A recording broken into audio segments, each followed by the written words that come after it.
going to go on to healing. Amen. Okay? So what I want to do, I'm going to do a class differently. I want you to have input. Okay? So I asked you all to do a study on healing.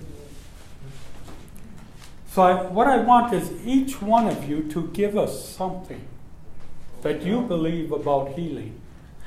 Now I want what you believe. Not what your church believes.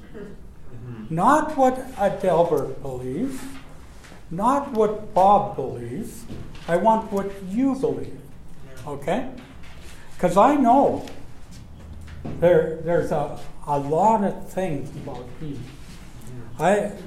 I got a testimony this week I read about a young lady was going to university, and in her last year she got an allergy and she went blind because of the allergy.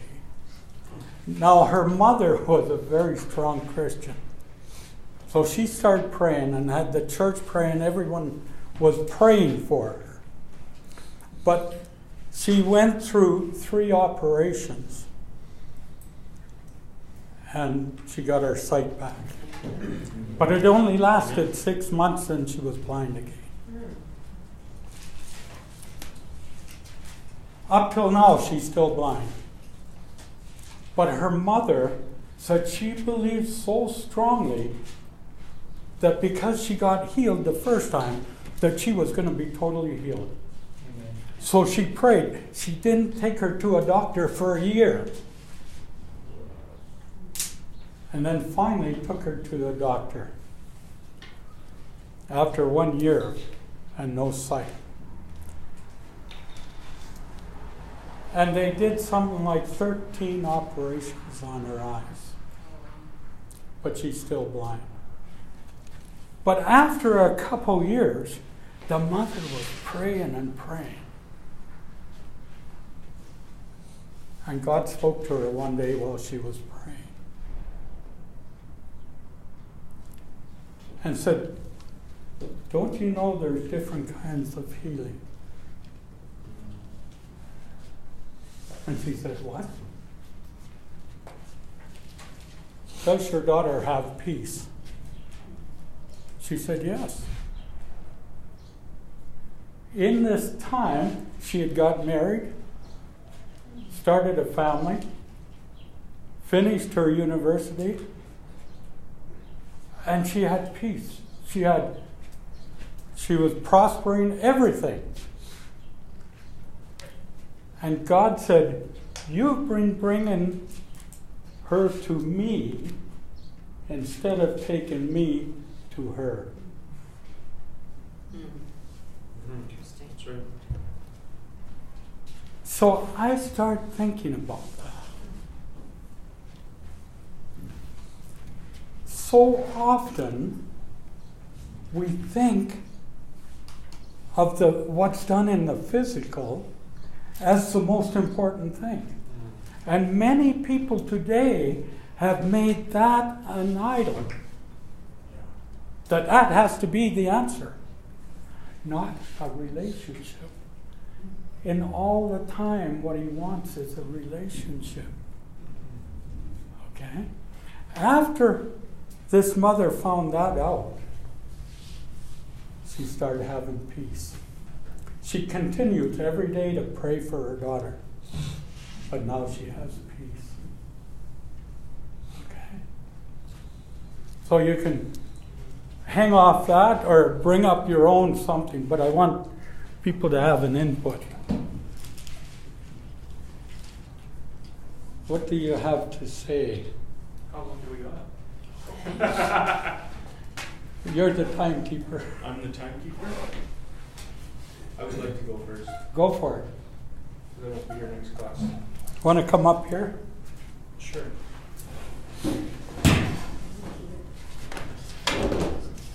So, I'm an extreme advocate for healing and evangelism. with that said, how Bob kind of ended, it's most importantly is your relationship with Jesus. Not healing, not demons casting, nothing.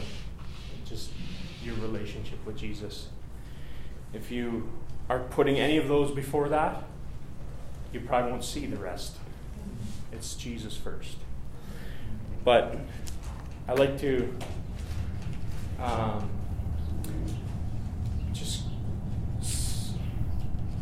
I'll say what I believe. And I believe to always look to the Word. What the Word says is what I should believe, not what other people say or even other people experience. I come from a background, my mom died from a heart failure. She had a heart transplant, and then she died anyway. But I still believe in healing because God says He heals. So I'm not going to put my circumstances in my physical, but with my relationship with God. No other relationship matters to me, my relationship with my Father. So what does He say? So in John chapter 14, Jesus says, and I find this to be, I'm not even there, but I'll jump there, kind of crucial when it comes to healing, is that He says, "He who has seen me has seen the Father." So from now on, if you've seen me, you've seen the Father. So pretty much everything He has done is our Father's will. He never did anything without seeing what the Father did, and He never said anything without hearing what the Father would say. And so if the Father's will is to do something, that is His will. Our issues and everything else going on, that's a whole different ballgame, right? I believe that disbelief and doubt is like poison. And a little bit of it can hurt you. Yeah. Just a little bit can hurt your faith. It's going to take a lot of faith and a relationship with the Father to understand healing. The only other passage there's too many. If there's too many promises of healing, there's too many healings done, and if you've seen the healings done, then you know that it's their Father's will.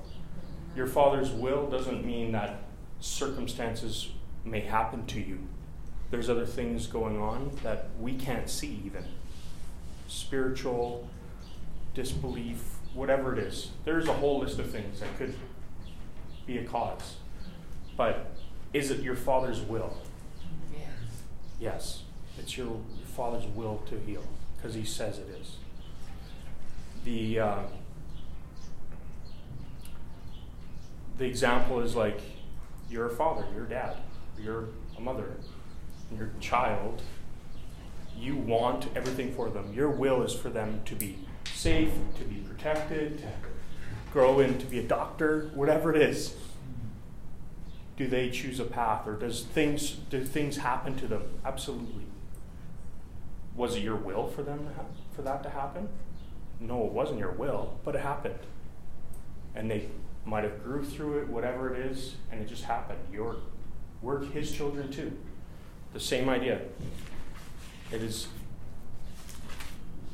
something that could happen, but His will it's not His will. His will is to heal. So the main passage I usually turn to, because it's the only time in the Bible that we see not healing. Something happened and there wasn't healing. So in Matthew 17, the story is, the background is what happened is, it's the Mount of Transfiguration, and the three disciples go up with Jesus, and Jesus gets transfigured, and the other disciples are down off the mountain, and a gentleman came up to him because his boy has epilepsy, and these disciples, we don't know how many weeks, or we just know how many chapters. 7 chapters ago, we're healing, we're casting out demons, we're doing all that stuff. They were doing it. They believed it. They knew it. They saw it. Their teacher showed them, so they went and did it. They had the authority. They went and did it. This man came up to them, and he says right here, as they come down, 14, so Matthew 17:14. And when they had come to the multitude, a man came to him, kneeling down to him and saying, Lord, have mercy on my son, for he is an epileptic and suffers severely, for often falls into the fire and often into the water. So I brought him to your disciples, but they couldn't cure him. So we see the disciples of Jesus, the ones who see it every day, all day. They couldn't cure him. And they were doing it, though. They were doing it. So why couldn't they cure him? It's so humbling to read this whole part, is because they didn't get mad. They didn't go, oh, these circumstances, oh, that person's got sin. They never did that. They never turned and said, oh, it's their fault. They turned and looked inside and say, okay, well, Lord, why couldn't we heal them? Why couldn't we heal? So next, what did Jesus say? O faithless and perverse generation, how long shall I be with you? How long shall I bear you? Bring him to me. And Jesus rebuked the demon, and it came out of him. So there's kind of a cool part happening, is that Jesus knew the Father's will. What was the Father's will? He always shows the Father's will. The disciples couldn't heal this boy. But what did Jesus do? He healed the boy. So the will of the Father is still to heal the boy. Even though the disciples, the demon casting, healing, walking beside Jesus couldn't, the will of the Father still was shown through Jesus, that he wanted it to happen. So I think the next part is like the same humbling we need to do. We need to do the same thing, is that then the disciples came to Jesus privately. So this is important in our life, this whole passage kind of, and said, why couldn't we cast it out? And then he says, because of your unbelief. For surely I say to you, if you have faith as a mustard seed, you would say to this mountain, move from here to there, and it will move, and nothing will be impossible for you. However, this is important, this kind does not go out except by prayer and fasting. And that doesn't mean you just go pray and fast, you can cast out demons and heal the sick. What does prayer and fasting do? It brings you closer to the Father. Mm-hmm. That's what it is. It's about relationship. If your relationship, you would have saw. I love it because the guy who wrote this is in Matthew. Was he up on the mount with the others? No, he was the one of them that couldn't do it. And he wrote it, showing humility, saying, I couldn't even do this. I was a healing, casting out demons, walking with Jesus, and I couldn't even heal this boy. And I'm willing to tell you and say, I went to Jesus because I want to know why and what happened. And then Jesus tells him. And part of it, you see in the next chapter, I highlighted like in pink like crazy here, is that things happen in our lives. Like, why didn't they? How did they have unbelief? Why did they have unbelief? Clearly we know that's what it was. But I see, this is real. These are real people. I'm a real person. You guys are real people. If you just constantly see these 3 favorites going with Jesus, what does that make you feel? Lots of people have unbelief because they don't feel worthy all of a sudden. Or why do they always go with Jesus? Why does it happen? And you see it in the next chapter. How the chapter starts, exactly how the chapter starts. So chapter 18 starts, at this time the disciples came to Jesus saying, who then is the greatest in the kingdom of heaven? So already in their hearts is like, well, who's greatest? They already must have perception because, well, they keep on seeing others go with Jesus and they may not be worthy, so it's this stirring that's already. This is in the Bible. I didn't just make this up. It's in the Bible. They're already stirring. So that might have been, I'm not saying that is the cause, but that might have been the cause for their unbelief, right? They start seeing that happen. Hey man, if I see it in my church, like the always same guy gets to go up there, and the same guy he seems like the front runner in my church, and why do I feel like I'm unworthy because of this guy all the time? I feel I've done more than him, and now I feel like I need to prove myself sometimes, and then that brings in a whole poison, right? So now I'm trying to heal out of performance and not out of my relationship. And we see that, and that's the stirring that could happen when you, especially, these guys are real people. They were young, younger than me.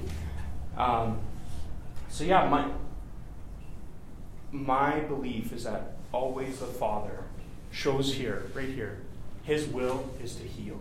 Amen.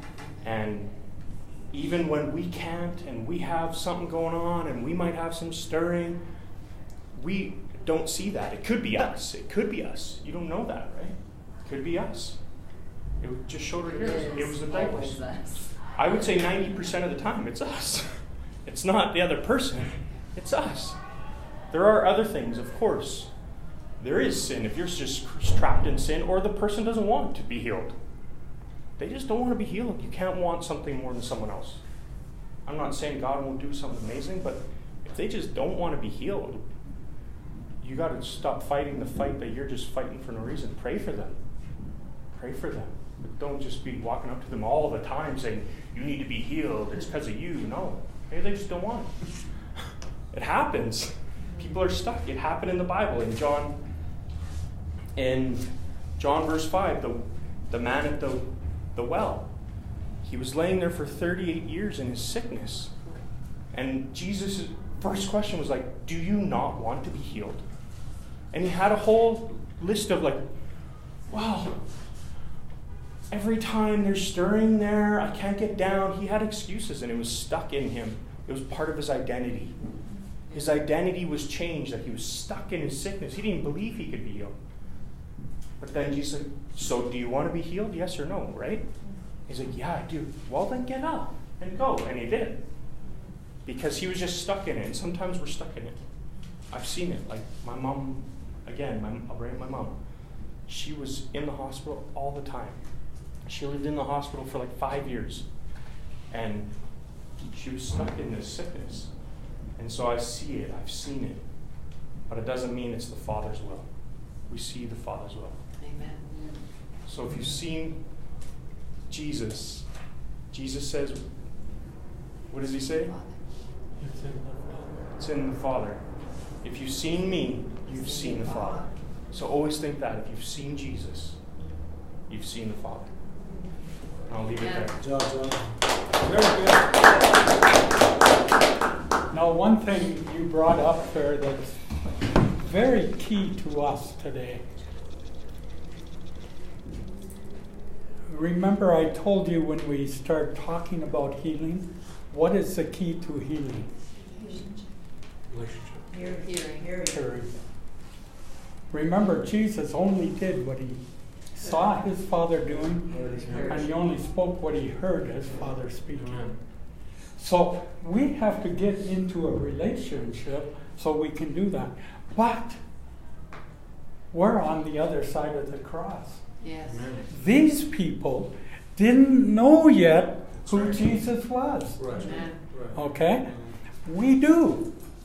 So when we don't have faith, we don't have the things they didn't have. We have Jesus. Mm-hmm. So there's no reason why we shouldn't have the faith. Okay? Anyone else want to put something in before the break? Can I add something? Okay, sure.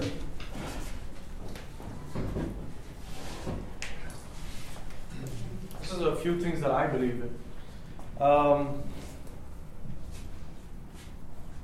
I believe there is soul healing and there is physical healing. I believe there are two different things. And I think physical healing follows the soul healing. Like if the soul is well, then you will be well. But if the soul has some issues or it's not healthy, you might not be healthy physically. And it's interesting to me because one of the scriptures, I can't remember the exact number, but it says, as your soul prospers, you will prosper. Yeah, so as your soul prospers, so will you. So I think what we hear, what we see, what information we absorb from the world or wherever, one of the sources is the Bible, but whatever we absorb in the soul is how we will respond to it, to the information. So it might happen that we are, doesn't matter how much, but if you're close to the world, you're going to see signs of being close to the world and not the word. So it's a battle because we are in it, but we are not off it. So we have to make sure that whatever like the movies that we see or the things that we hear, we don't need that thing to take root in our soul. We can rebuke it. We can do something about it. But if we start dwelling on it, it's going to affect you. And that's basically what I wanted to add about soul healing. But it's very interesting. I've heard it somewhere. I don't know because I haven't researched on it. But it's very interesting about how many lashes Jesus took when he was whipped. Is the same number as the scientists now were studying how and why it happened, how Jesus actually did what he did. And they thought that all the diseases, like the physical ones or whatever it is, all can be put in a category of a lash. So if, for example, I don't know how many they are, but I'm assuming there were 30 lashes. 39, yeah. So there are these categories that all the diseases can be put. So people are saying that it's actually amazing why it's the same number, because every disease can be in that category. So one lash for one category. So anything can fall under that. There is nothing new that the world can come up which Jesus hasn't already taken. And it's very interesting to me because it's amazing how we are understanding it now, but Jesus did it 2,000 years back.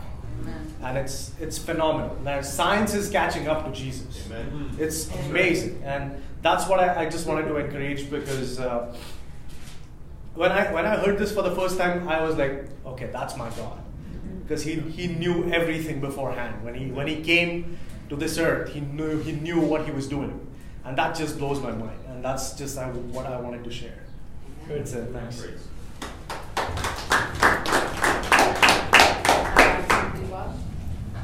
Okay, I want us to think about something that was brought up about the stripes. As we're going through this, think about the stripes. Okay. Well, Jesus took one stripe for every sickness, illness, disease, for sure.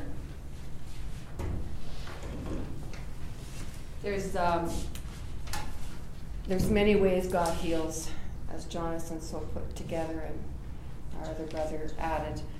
But there are people who don't know the Lord and are healed. Mm-hmm. My son and myself did not know anything about healing, and Jason was miraculously healed with someone singing, saying people are being healed of lung disorders. So God can use any circumstance. There's miracles, signs, and wonders, and we're going to see more of these, because that's what's going to draw the unbeliever to the Lord. And I know that in my son's case, the relationship to keep the healing is up to the person. That's where the relationship with Jesus comes in. He was a brand new believer, but we knew nothing about healing. And he was miraculously healed of asthma and never had another asthma attack. Amen. And some people say he outgrew it. Well, he didn't, because it was overnight. But also I spoke over him when I didn't even know the Lord. I said, my son will live and not die, when he was a baby. And God honored those words. So therefore, when I found the scripture in Psalm 118, I shall not die but live and declare the works of the Lord. Amen. And that is what I stand on.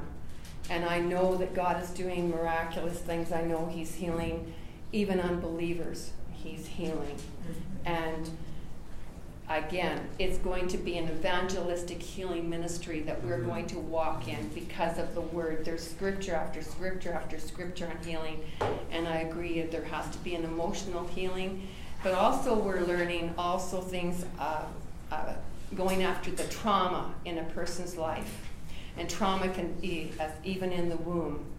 And when you go after the trauma and you cast the trauma out of the person, that trauma has created a spot where sickness and disease can enter. And it had nothing to do with you being in sin. It was an accident or there was trauma in the womb. And when you go and you bind the trauma and you release the person from the trauma, because the accident, say you have a car accident, the effects of that can come back 25 years later, and they're proving that. And it's very, very key to healing is going after the trauma in a person's life and commanding the residual memory of that trauma to be released from the person. So we're learning all kinds of wonderful ways that our God and our Creator will use us to heal the sick. Amen. Okay, I think it's break time, but here's another thing I want you to think about. I heard something being said that about maybe we don't feel good enough. The moment you think you're good enough, you're not. The moment you think you're weak, that's when He can be showing strong. Amen. Okay? Because He doesn't want us to take the glory. Amen. Okay, happy. True. Amen.